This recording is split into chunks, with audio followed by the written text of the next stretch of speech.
Om Namo Bhagavate Vasudevaya.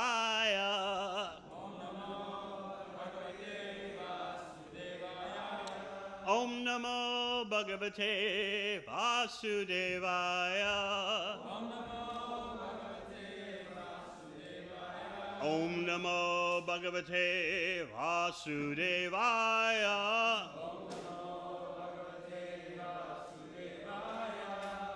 Srimad Bhagavatam, 3rd Canto, Chapter 32, Text 41 and 42.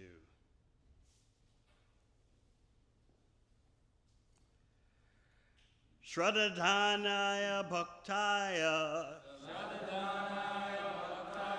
Vinitaya Nusuyave Bhuteshu Kritamaitraya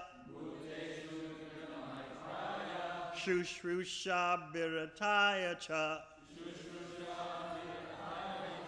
Shraddhanaya Bhaktaya Vinitaya Nasuyave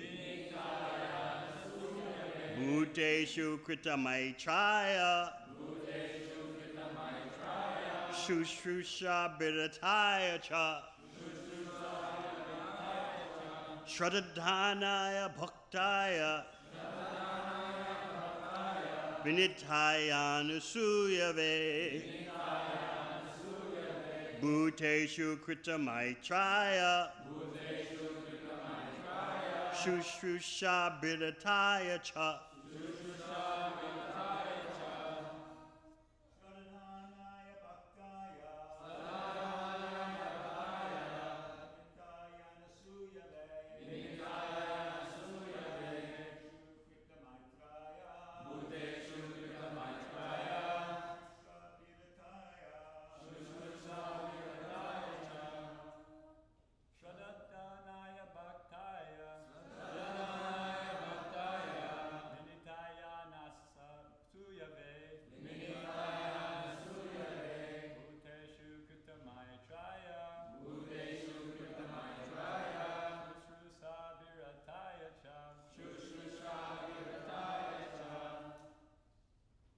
Vaishnavis.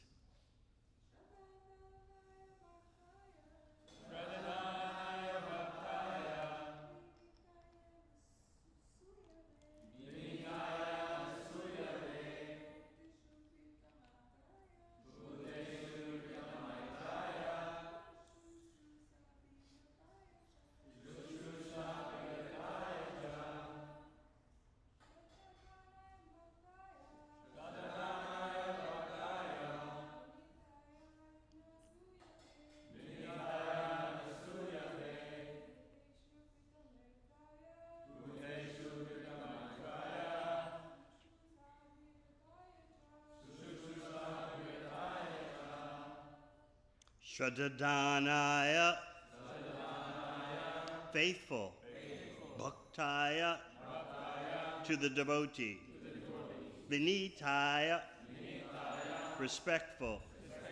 Anasuyave, non-envious. Bhuteshu, to all living entities. Kritamaitraya, friendly. Shushrusha, faithful service. Abhirataya, eager to render. Cha, and. Translation. Instruction should be given to the faithful devotee who is respectful to the spiritual master, not envious, friendly to all kinds of living entities, and eager to render service with faith and sincerity. Next verse. Bihirjata viragaya shanta chittaya diyatam nirmatsaraya shuchaye yashaham prayasam priyaha. This instruction should be imparted by the spiritual master to persons who have taken the Supreme Personality of Godhead to be more dear than anything, who are not envious of anyone, who are perfectly cleansed, and who have developed detachment for that which is outside the purview of Krishna consciousness. Purport. In the beginning, no one can be elevated to the highest stage of devotional service. Here, bhakta means one who does not hesitate to accept the reformatory processes for becoming a bhakta.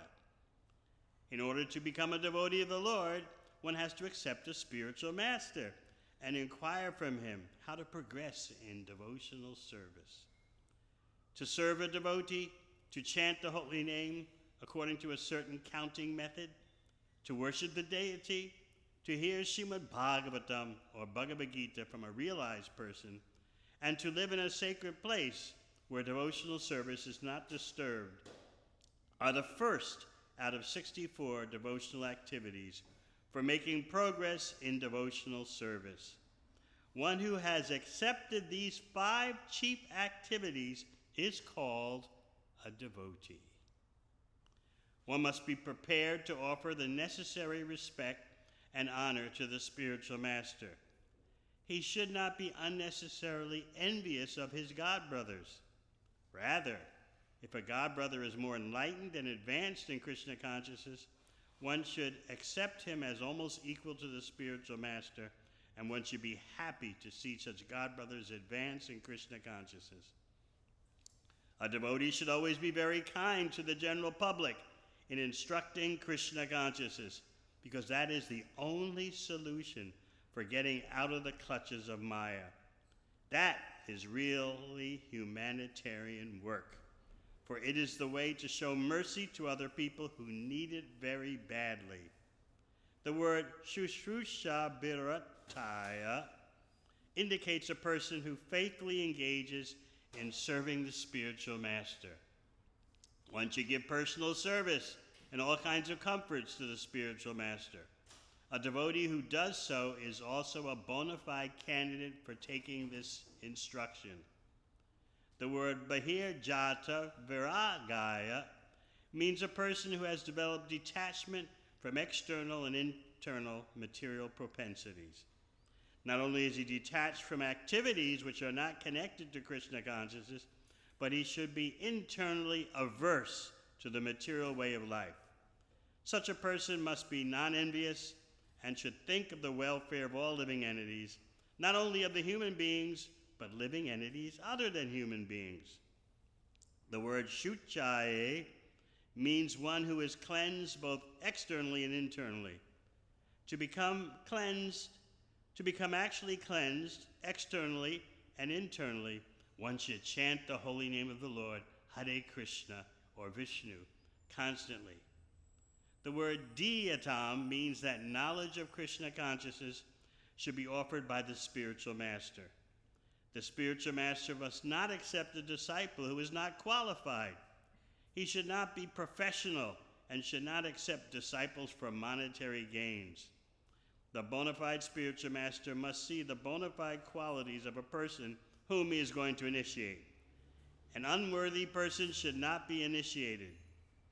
The spiritual master should train his disciple in such a way that in the future only the Supreme Personality of Godhead will be the dearmost goal of his life.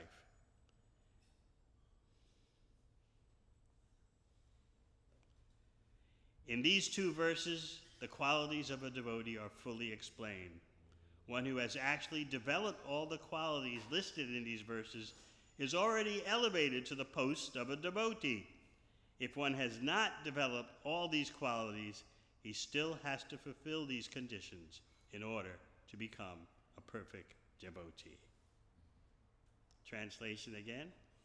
This instruction should be imparted by the spiritual master to persons who have taken the Supreme Personality of Godhead to be more dear than anything, who are not envious of anyone, who are perfectly cleansed, and who have developed detachment for that which is outside the purview of Krishna consciousness.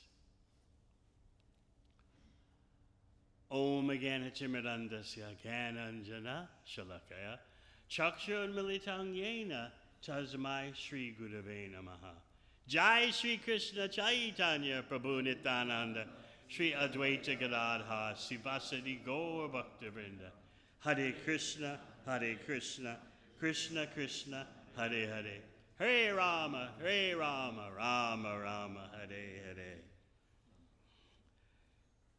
We've had some verses explaining who not to speak these transcendental instructions to by Lord Kapila Dev. And we have verses now, 2 verses especially, which are focusing on who is qualified to hear these transcendental instructions. In both verses, the positive verses, you hear about the quality of being non-envious. 2 verses in a row, it's repeated. Why is that? Envy is the main driver of material existence. So who do you think you could be envious of? People don't really like to think that they're envious, even when they're wishing ill to someone. They like to think, well, that person should suffer. That's just the way it is. I like how Srila Prabhupada explained that you only envy someone who has something better or doing something better. So in that way, he explained, envy is indirect appreciation.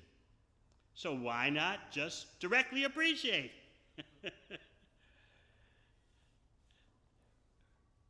You should always think like that when you encounter situations in which you want to minimize someone, even drag them down in your mind or in day-to-day affairs.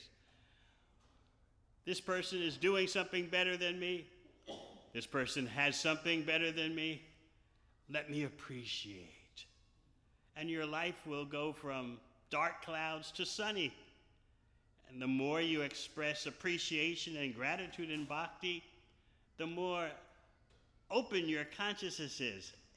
Envy and minimization of others makes your consciousness very restricted and narrow. But as soon as you get into the habit of glorifying others, appreciating others, you feel your whole consciousness expands. In Bhagavad Gita, Krishna explains, Ichcha dvesha subuttena dvandva mohena bharata. All living entities appear in this material existence with 2 problems, Ichcha and dvesha. They are attached and they are averse. So what exactly are they attached to? This is the psychology of the conditioned soul, by the way. They are attached to imitating Krishna. And what are they averse to? They are averse to following the instructions of Krishna. So why should we envy Krishna? Subconsciously, we may think we're free of envy. But the root cause of our material existence is indeed envy of Krishna, because Krishna is the supreme enjoyer. And in how many lifetimes does it take for us to assimilate the point that we can only be indirect enjoyers? We cannot be direct enjoyers. But the whole material energy is pushing on you to be the direct enjoyer.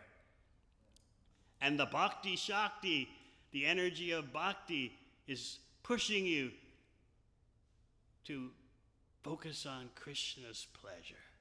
Contribute to Krishna's pleasure. Subconsciously, we think, well, Krishna is already full of pleasure. He's the reservoir of pleasure. What about me?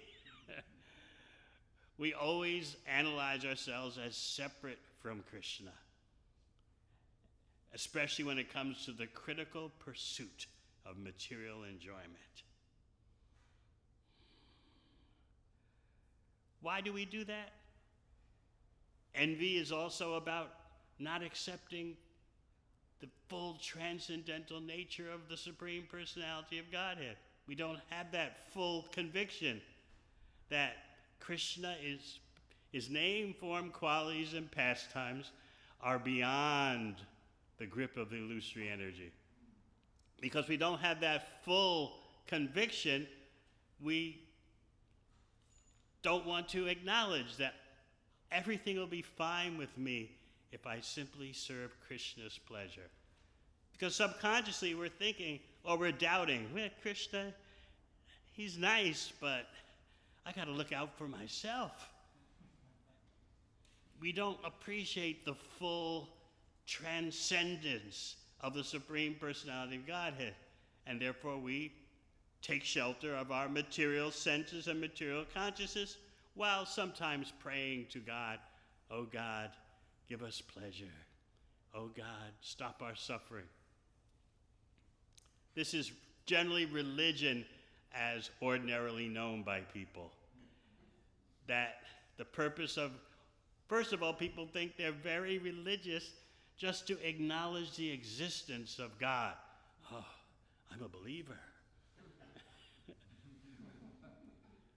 My life is successful. I'm a believer.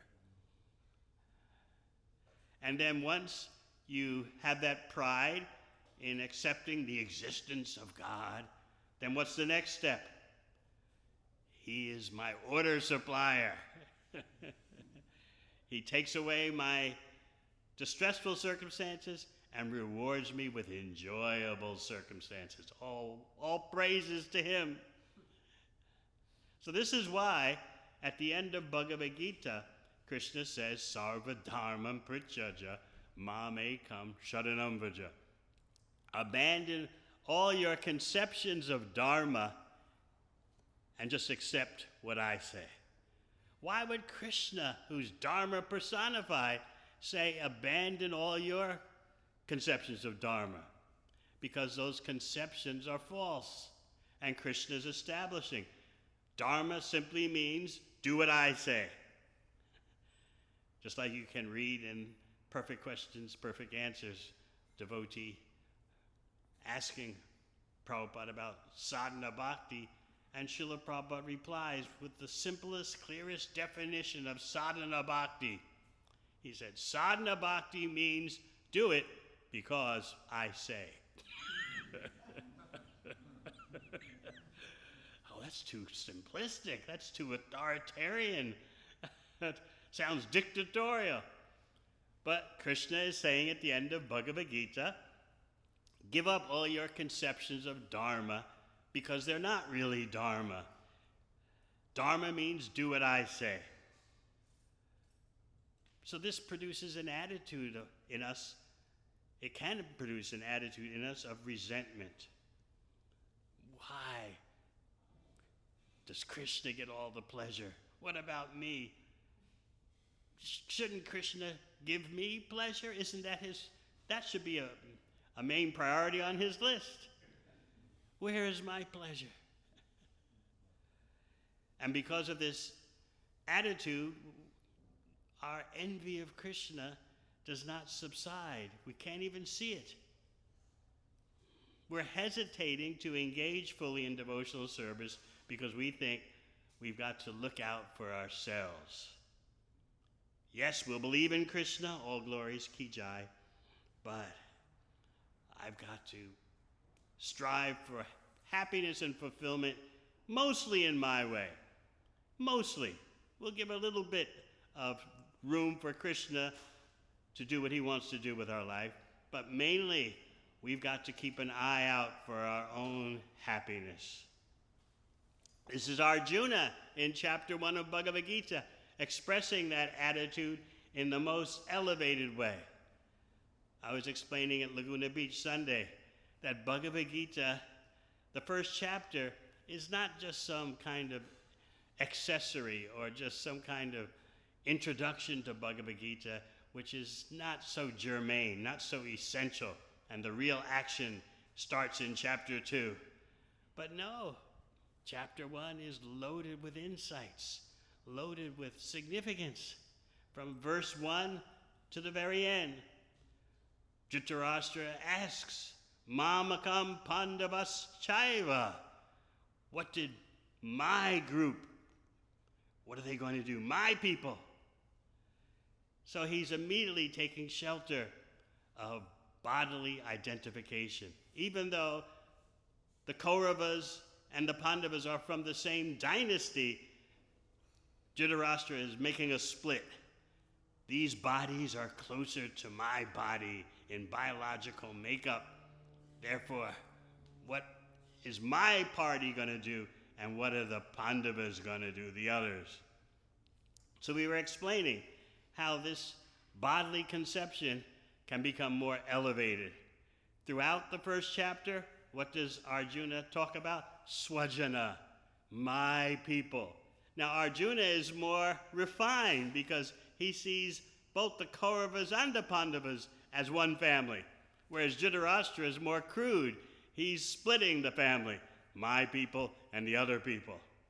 So both are wrong. It's just that Arjuna is much more elevated in his being wrong. He's much more soft-hearted. So he constantly brings this point up in chapter 1. Swajana, our folks, our people. Our people are on both sides of the battlefield. Therefore, how can there be any victory, any true victory, when both sides are going to fight? Those who win, how can they be happy when the ones they've vanquished are related to them?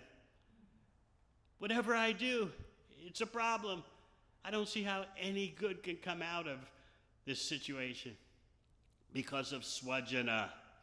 And this is why Krishna begins in the second chapter by saying, you're speaking very eloquent sociology, but you are a fool. You're talking like a fool. So this is hard for people to understand because they think, Arjuna, he's so soft-hearted. He's so compassionate. He's so soft-hearted and compassionate, yes. He's not doing what Krishna wants. And Krishna is Dharma personified. And of course, the general public may think, unless they hear from a devotee, that Bhagavad Gita is sponsoring violence. But Arjuna's occupation is to protect the innocent and stand up for justice. So Krishna is pointing out to Arjuna, you're wrong on the material platform of Varnashram Dharma, and you're wrong on the platform of internal Dharma because I want this battle, and you're my part.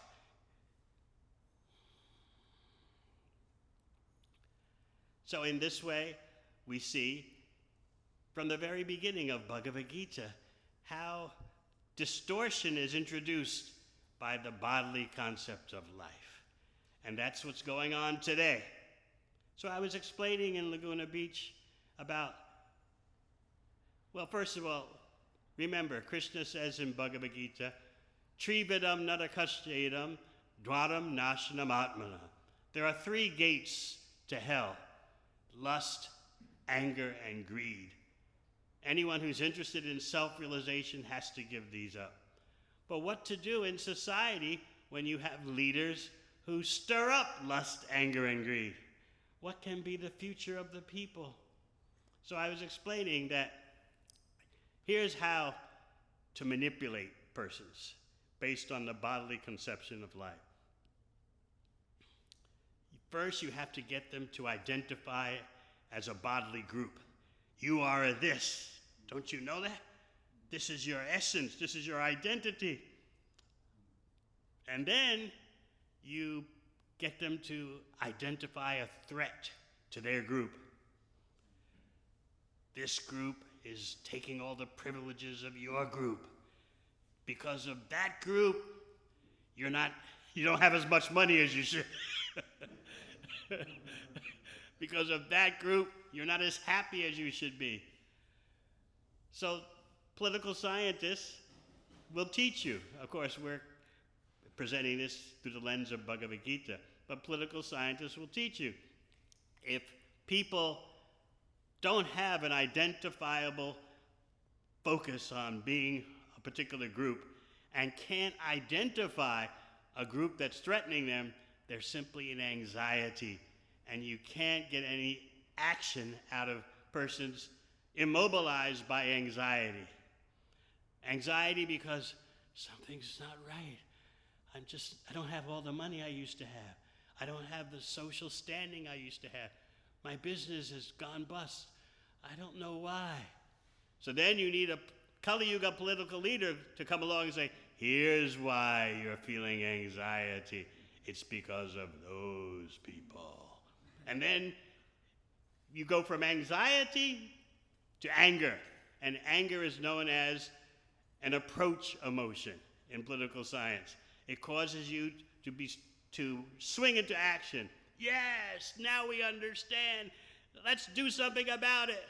If you're just full of anxiety, then you don't do anything. There's no target. You can't be manipulated. You're just demobilized at a standstill. So politics means how to change anxiety into anger.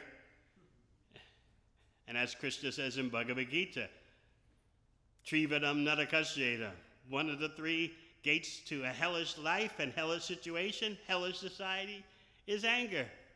But without anger, people cannot be manipulated.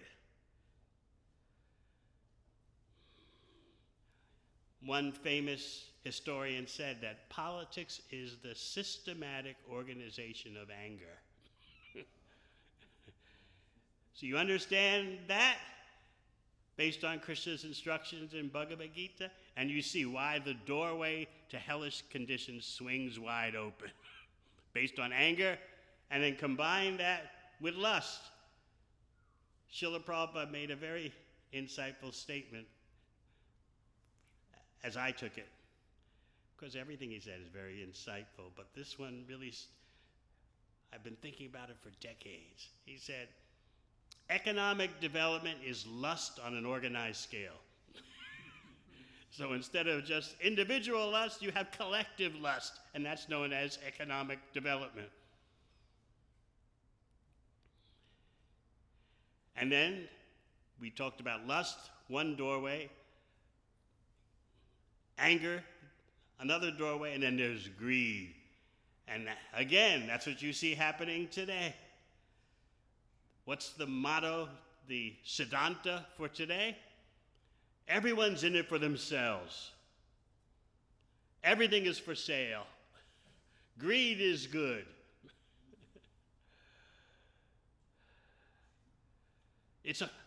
There'll always be unfortunate losers. There'll always be things that aren't fair.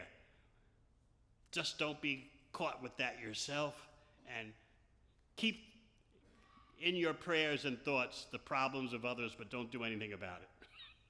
That's the consciousness of today. Unfairness is a part of life. Face it. If you're part of the winning team, okay. If you're part of the losing team, tough luck. Our thoughts are with you. Greed is good. The rich should get richer. So here you see what Krishna predicts as the eternal problem of the conditioned soul and the societies of conditioned souls: lust, anger, and greed. The root cause is envy of Krishna. Forgetting Krishna's instructions, we establish our own dharma. And that's why Krishna at the end of Bhagavad Gita says, abandon all these dharmas that you've constructed. He's even talking about Arjuna pushing Varnashram Dharma to him as an excuse not to fight. So Krishna is saying, higher than anything, even my own system of dharma is the dharma of doing what I say. And when we hear that, we can feel a little envy arising in us. Why does everything have to be that what Krishna says?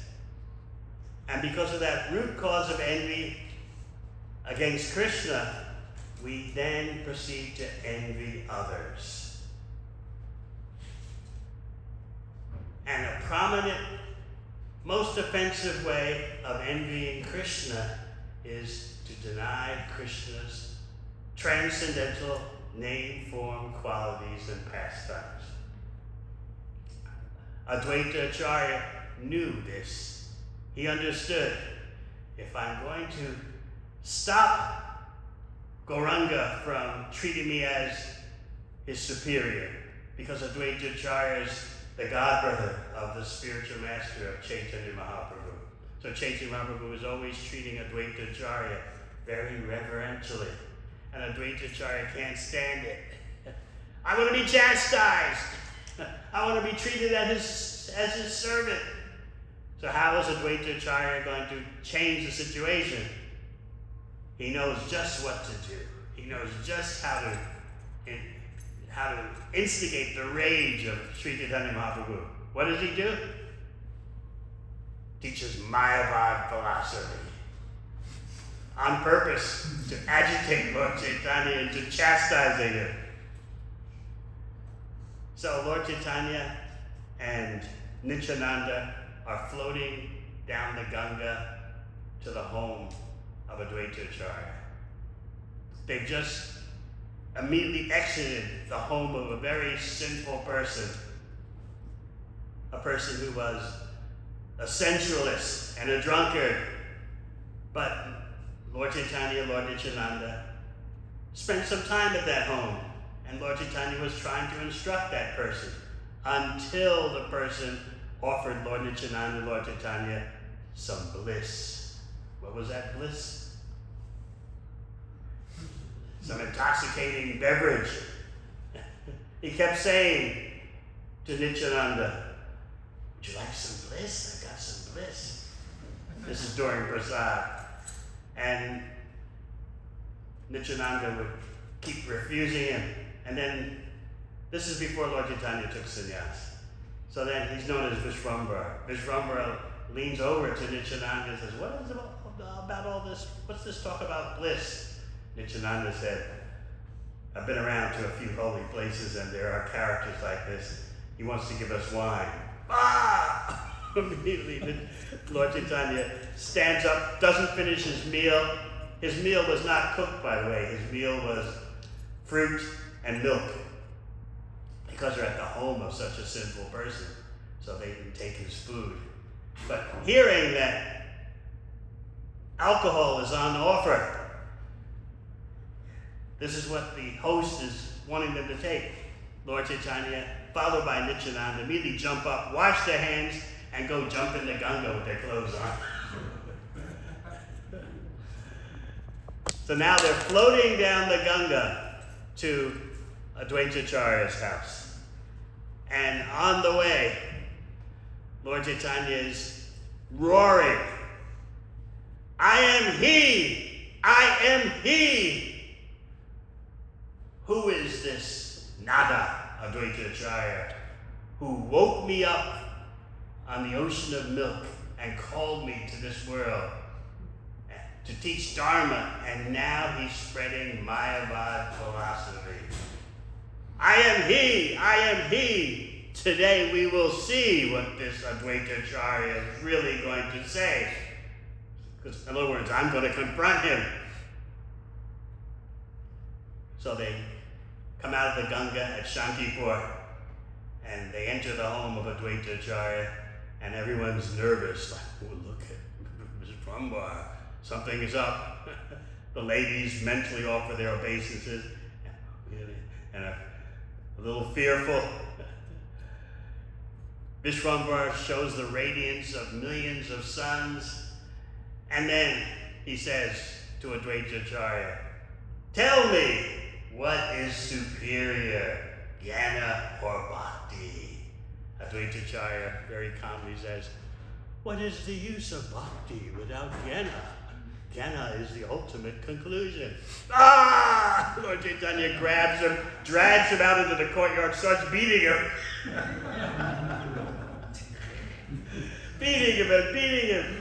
And Advaita Acharya's wife, Sita, is pleading with Lord Chaitanya, please, he's an old man. He's a brahmana. He's an old brahmana. Are you going to kill him? Nityananda is watching all this.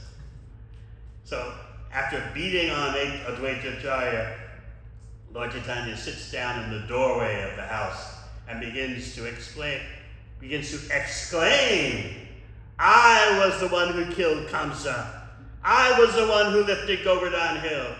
I was the one who deceived Bali Maharaj. I was the one who protected Prahlad and killed Hiranyakashipu. He's going on and on like this. And Advaitacharya is so happy to hear these glories. And he falls at Vishwambara's feet and says that, for so long you treated me with awe and reverence. Where is it all gone now? And Advaitacharya stands up and begins to dance in ecstasy. You treated me with such worship, and now what's happening? You just beat me. This is so wonderful. Where's your glorification of me gone now? Where's your worship of me gone now? Now I'm so happy. I am your eternal servant. So then Advaitacharya falls at the feet of Lord Chaitanya, soaks Lord Chaitanya's feet with tears, and Lord Chaitanya starts crying also, embarrassed that I beat you. And Advaitacharya is in ecstasy. You beat me, you beat me. Finally you stopped treating me as your superior. So the whole house starts crying. Nityananda crying, so many tears. Vrindavan Das Thakur describes that tears were flowing from Nityananda's eyes like rivers. And then Advaitacharya's wife and servants, they're crying. His son Achyuta is crying. Haridas Thakur falls on the ground crying. What a scene of ecstasy, tears of ecstasy. Then Lord Chaitanya tells Advaitacharya, I will give my mercy to any living entity, insect, bird, tree, or human, if they accept you. Even though they may offend me hundreds of times, if they accept you, I'll give that creature, any creature, my mercy. And what is Advaitacharya's response? That if someone says they have devotion to me, but they have no devotion to you, may their so-called devotion to me annihilate them.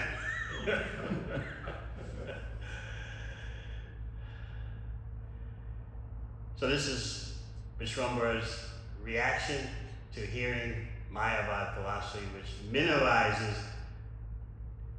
disregards, extinguishes the personal existence of the Supreme Personality of Godhead.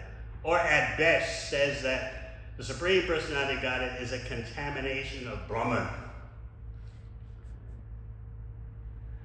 I remember being in Japan. This is around the year 2000.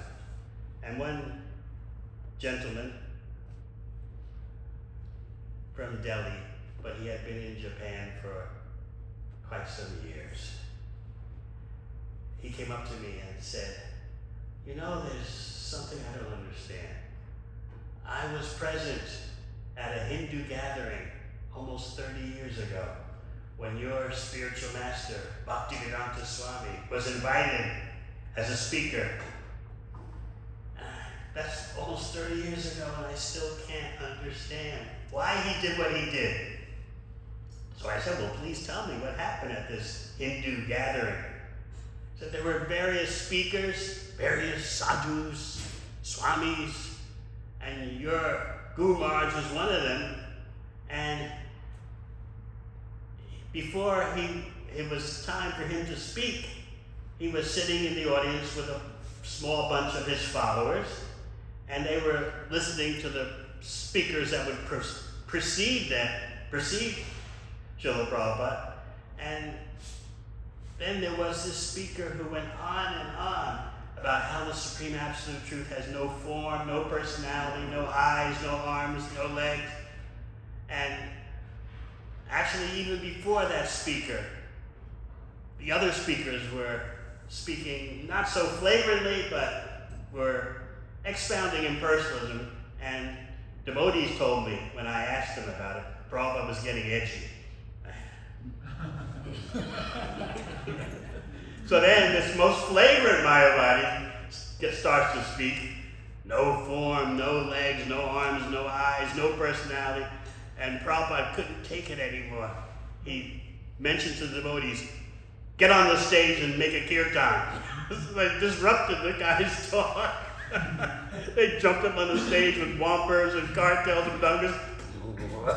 Hare Krishna, Hare Krishna. Why did Prabhupada do that? This gentleman couldn't understand. That's not what a sadhu does. A sadhu accepts everything and sees the oneness in everything. He didn't understand Srila Prabhupada's pure love. Prabhupada couldn't tolerate hearing his beloved minimized, being described as having no form, no personality. So you may think, well, still, shouldn't he have just been tolerant and just controlled himself? But suppose someone, put yourself sort of in those shoes. Suppose someone dear to you, like your mother or your wife or your child, was being publicly blasphemed. Can you just sit there and, well, everything should be tolerant and calm and oneness? You'd have to do something. You probably have to leave the room, or you want to grab the person and choke him. So Prabhupada's response was one of pure love. He can't stand to see the envy coming from someone who is totally ignorant of Krishna and describing Krishna as having no personality, no form, no activities. Now before Lord Chaitanya and Lord Nityananda arrived at the home of Advaitacharya, to straighten out Advaitacharya, before they floated down the Ganga to Shantipur, as we said, they were at this home of a very degraded person posing as a sannyasi, a tantric so-called sannyasi, who was living with a woman and was drinking alcohol, as was found out later. But Lord Chaitanya, Lord Nityananda, they walked by and saw the house, and Lord Chaitanya asked Nityananda, whose house is that? As if he doesn't know. Nityananda replies, it's a tantric sannyasi. Lord Chaitanya said, let's go inside and see Goswami. So they went inside, and this is before Lord Chaitanya took sannyas. Nityananda at that point was dressed like a sannyasi. So they pay their obeisances to the so-called Goswami, and the so-called Goswami is so fascinated by the effulgence, the beauty of the limbs of Gauranga Mahaprabhu. And so the tantric sannyasi decides to give a benediction to Vishwambar. May you have wealth. May you have a good wife. May you have many children. And Vishwambar looks at him and says, Goswami? What kind of benediction is that? If you're a true Goswami, the only benediction you should give is that, may Krishna be merciful to me. So the tantric sannyasi's reaction was, just see, this is the way of the age of Kali. You give someone a benediction for a nice wife, nice children, and wealth, and they don't appreciate, even criticize you. Just see. Bhaktisiddhanta Thakur paraphrases the so-called Goswami as saying, this is the way of the age of Kali.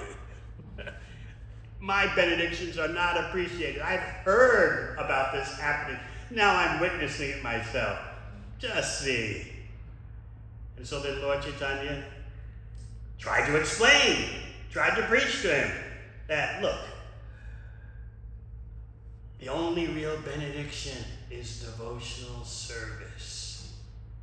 And the so-called Goswami replied, well, how does bhakti fill your belly? You need, in this world, you need your belly filled, and what's wrong with enjoying sensuality? How can you live without that? That's part of life. You've got to eat. You've got to enjoy your senses. So then Vishwambar replied that Your eatables will come to you because of your karma in the right amount. You don't have to endeavor for your eatables as the goal of life. Just like as soon as a child appears from the womb of the mother, milk is coming from the mother's breast. How do you explain that? Lord Chaitanya asked him. Furthermore, you say that it's just natural to enjoy sensuality. It's natural to have wealth. It's natural to have comforts. If it's so natural, why do you, at the time of death, lose it all? How natural is that? Furthermore, Vishwambara explained, you don't pray to have a fever, but a fever still comes. This shows you that your happiness and distress is already prepackaged. You get things that you didn't ask for, and this shows you that your happiness and distress is out of your control in this lifetime. What was the Goswami's response to this lesson, key lesson in reality? Oh, I have been to so many holy places. I have toured the holy places, Hardwar, Kashi, here, there, everywhere. In my tours of so many holy places, I've talked to so many intellectuals. And now I have to submit to hearing this young boy teach me. Now I have to submit to this young boy who's still drinking milk from his mother's breast, and he's going to instruct me. Then the Goswami, the so-called Goswami, had an idea.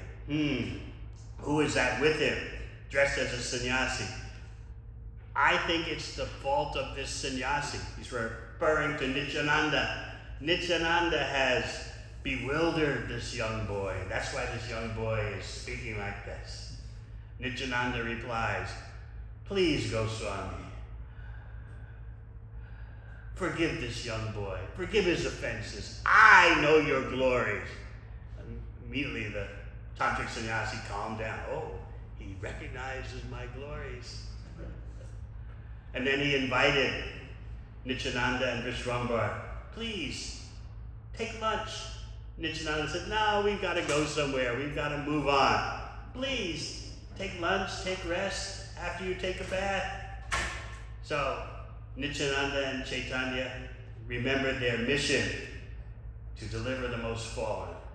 So they took bath in the Ganga, came back with some milk and fruit, and were honoring that. And that's when the tantric sannyasi started offering them wine.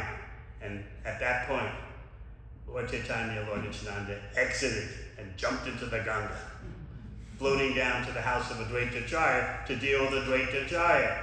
But Vrindavan Das Thakur makes the point that just see, Lord Chaitanya, in pursuance of delivering the fallen souls, would spend time at the house of this degraded so-called sannyasi who was a sensualist and a drunkard, but he shows no mercy to anyone preaching Mayavad philosophy. So, Bhaktisiddhanta Saraswati Thakur explains in the purport that it's one thing to engage in sinful activity. It's another category, blasphemy. And Mayavad philosophy is blasphemy of Krishna. You can counteract sinful activity by punya, by pious activities, but offenses to the Supreme Personality of God and his devotee are in a different category.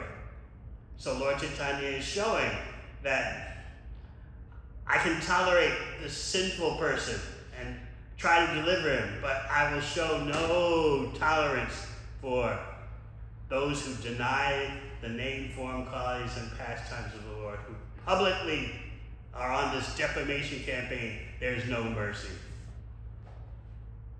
That tantric sannyasi, Vrindavan Das Thakur said, won't get perfection in this lifetime, but in the next lifetime. Whereas an offender who is envious of Krishna and attacks Krishna as having no form, no personality, no qualities, who can say when they'll be delivered? So in this way, Lord Chaitanya went from showing mercy to a very sinful person to showing no mercy to a Dvaita Acharya. And then it's pointed out, one final point, that when Lord Chaitanya visited Kashi, the headquarters of the Mayavadi sannyasis, he refused to associate with them. And in fact, he left Kashi on a day that was supposed to be very sacred for Vedantas, for Vedantic sannyasis, a day during Chaturmasya, the only day that they could shave. So they revered that day very much. The followers of Shankaracharya revered it very much. But Lord Chaitanya left Kashi before that date. So the Mayavadi sannyasis took this as great offense. He's one of us. He won't associate with us. He's not cooperating with us. Yet, what does Lord Chaitanya do? He spends time at the home of this degraded tantric, preaching to it. But in Kashi, with the erudite, aristocratic, austere Mayavadi sannyasis, he left town. He wouldn't associate with them. Of course, later, as you read in Chaitanya Charitamrita, because the devotees pleaded with him, Lord Chaitanya went and delivered Prakashananda Saraswati and the Mayavadi sannyasis. Because the devotees pleaded, we can't tolerate hearing their blasphemy. It's so painful to our ears. Please do something about it. So here you can understand the effects of envy of Krishna. It makes it so that even Mahaprabhu will think twice about delivering a Mayavadi envious person, whereas he'll spend time with the drunkard or sensualist. So this shows you the root problem. Envy, Ichcha Dvesha Sumuttena, desire to imitate Krishna, therefore envy, and aversion to following Krishna's instructions. Hare Krishna. Any questions?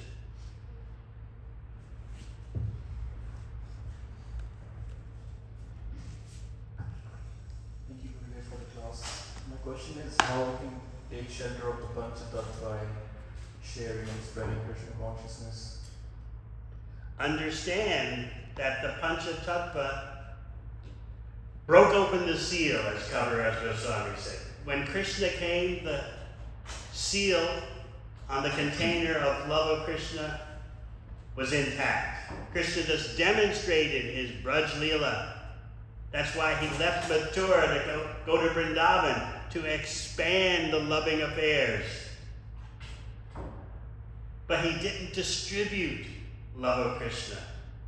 But as Chaitanya Charitamrita points out, Krishna was thinking, for a long time I haven't distributed love of Krishna. So he comes as Chaitanya Mahaprabhu and the Panchatattva. They break the seal, distribute the contents. The more they drink of the contents, the more their thirst grows. The Krishna Trishna, the thirst for Krishna grows more and more. The more they drink of it. And the more they dance. By their dancing, it makes it easier to be Krishna conscious. And by their activities, the Panchatattva causes the seed of material enjoyment to become inert, to become inactive. So yes, they didn't pay attention, as we heard yesterday, to who is qualified, not qualified. Yet and still, Mahaprabhu was very careful and hesitant to deal with those who deny the name, form, qualities, and pastimes of Krishna, calling them material.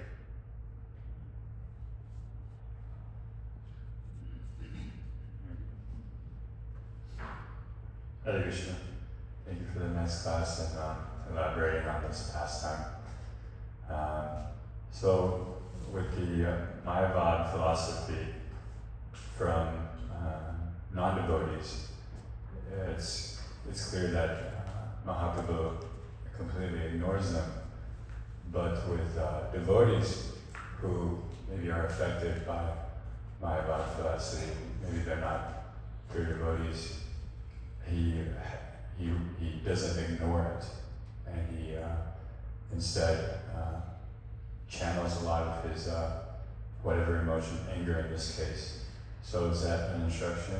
Advaita Acharya, he's the one who called for Lord Chaitanya to appear.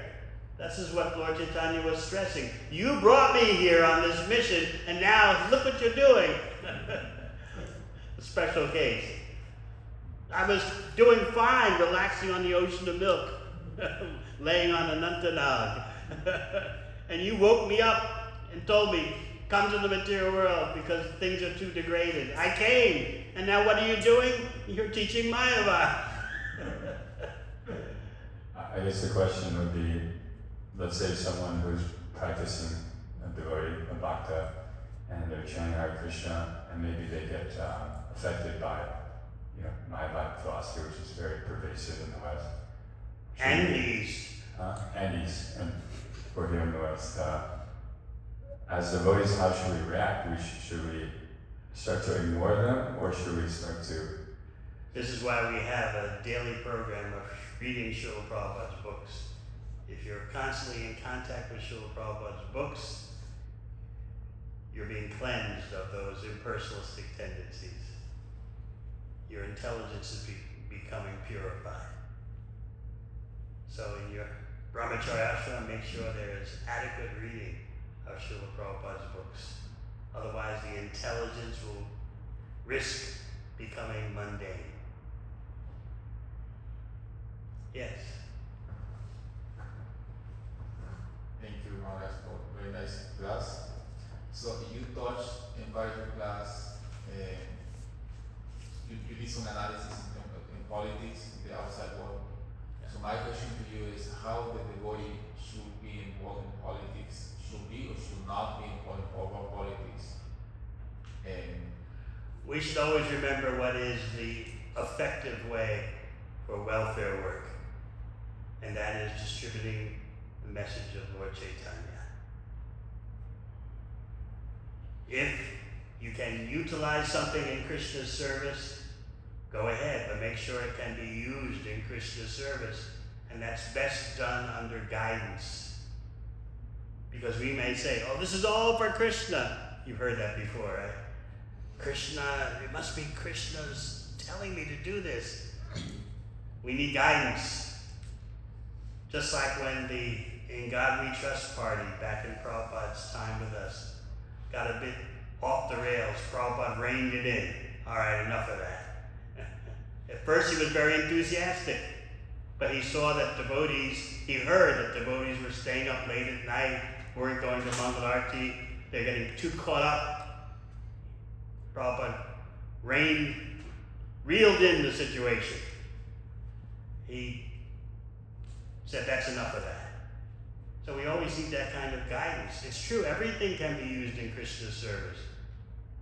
Srila Bhaktisiddhanta Saraswati Thakur explains that Yukta Vairagya is actually a very mystical conception. It's not something cheap. Just use everything in Krishna's service, Prabhu.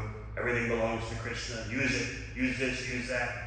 We may say that superficially, but Yukta Vairagya is actually a very deep mystical principle.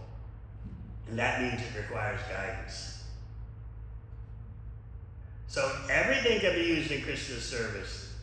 Politics, sociology, this or that. But you have to be careful not to become covered by the modes of material nature. And therefore guidance and association is very important. I remember on Watsika Avenue in the year 1976, I was standing outside the BBT building where I lived, and one devotee from the Sanskrit department was telling me how he's prepared to go out into the world and do his own thing. He said, just like how Krishna did to the Keshi demon, Krishna stuck his fist deep down the throat of the Keshi demon. Similarly, we're going to go into the throat of Maya and transform Maya from the inside. He didn't last long, unfortunately. So we have to be careful about our material association. This is becoming a controversial point amongst devotees. Lord Chaitanya said the first symptom of a Vaishnava is to reject the association of those who are not devotees. How do you do that without being called a cultist? But we can't deny that's the first principle of Lord Chaitanya's recognition of a devotee. A Satsangachar, a Vaishnavachar. The achar, the behavior of a Vaishnava, is that he rejects the association of the asat. How to do that in an appropriate way is a controversial point these days. Some say just dive in all the way and that will impress people. Others say stay away, stay completely back.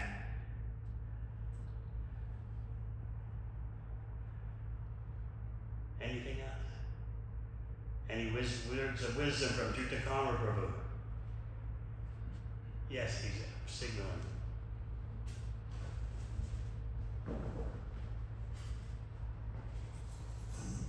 I had a question. I was letting the others ask their questions, and if there was a little time, I thought I'd ask mine. You were speaking about envy of Krishna, envy of devotees, but there's one purport where Srila Prabhupada talks about envy of the self. And like he said, the demons or the asuras are actually envious of their own selves. Can you shed any light on a statement like that? I hate that I'm spirit, soul, and part of Krishna. Like one infamous philosopher said, I feel so depressed living in a universe that I didn't create. So similarly, I hate that I'm a spirit, soul, part of Krishna. In, what is it, 9th canto, you hear from Hiranyakashipu, who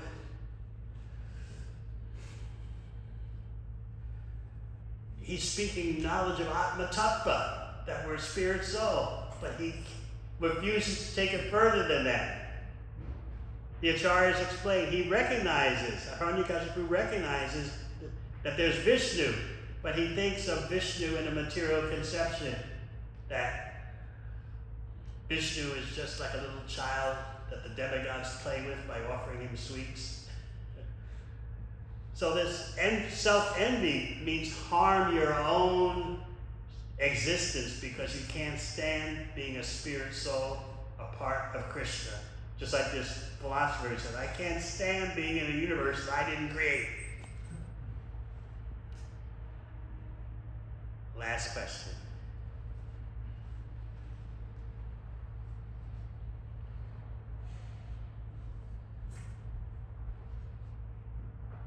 Hare Krishna. By the grace of Krishna, I found myself in this beautiful temple. Welcome. Thank you. I am relating to this teaching so much, and I told myself I will be a spiritual person and go get a job and prove that I can be a good servant and citizen while being fully spiritual. And very quickly I was led astray and immersed among people who constantly are leading away from the ways of Krishna, Krishna consciousness, and I reached such a point of tiredness with being in swarms of this way of life because it offends my spirit, and so it's something I'm trying to understand as well, how to not have my own consciousness defiled by being in the presence of other people full of these. You come just as you come today. and associate with those who will elevate you, not degrade you. You are whom you associate with. So yes, you have to work probably, but associate with devotees of Krishna and you'll be protected against material influences. You'll learn how to live a lifestyle that's favorable for your spiritual development. Thank you. So thank you for coming, and we hope to see you progress in bhakti. Hare Krishna. Thank you very much.